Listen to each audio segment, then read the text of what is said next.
Hey YouTube, this is my first video and I know it sucks because I'm using an iPhone, but I felt I had to put this online after purchasing the Hugo 2. Just share some thoughts, maybe participate in the audiophile community since I enjoy so many good videos out there from other people. So I bought the Hugo 2, I just had to have it based on all the reviews, and when I first plugged it in I thought this is the greatest DAC ever. Great resolution. This is just a masterpiece. It lives up to all the reviews and all the hype. And then I said, well, let's go ahead and A/B it to my lowly Hugo 1. So I did a blinded test, and I ran it through some very, very good equipment. So I'll just show you what I have.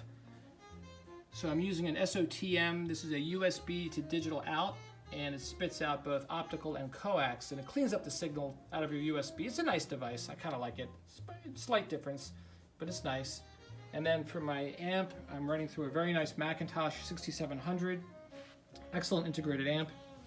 And for speakers, I'm using Wilson Watt Puppies, which are sort of a classic, great speaker. Big fan of Wilson. I then moved to headphones, and I said, all right, well, let's try the best headphones in the world, which are the Abyss.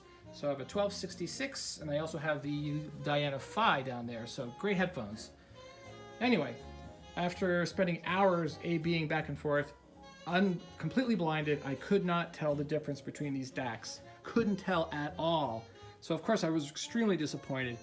I swapped cables, I went optical, I went coax, no difference whatsoever. Tried all kinds of genres of music, all high-res stuff, FLAC files, and in the end couldn't tell. So I think there's a lot of bias in the world of audiophile products. And DACs, to me, I think you get to a certain level, you don't need to go any higher.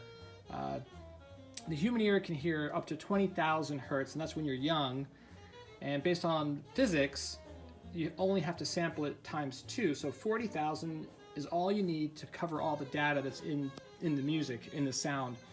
And that's why CDs are 44.1. It makes sense they chose that number. So you get these DACs to go up to 196. And then you have something like the Hugo 2, which is 4 times the processing power of the Hugo 1. And in the end, you can't tell the difference. You can't hear above a certain level. So, of course, I'm really disappointed with this A/B comparison. But it's a lesson to be learned. You really don't need to spend a ton of money on your DAC. If you have a decent DAC that does the job, spending thousands of dollars on DACs is a waste of time. I'd put more money into your transducer, your headphones, and of course you need a good amp. So anyway, YouTube, my first video, and throw some comments down there about how bad this quality is using my iPhone, but it's my first video. Anyway, thanks a lot.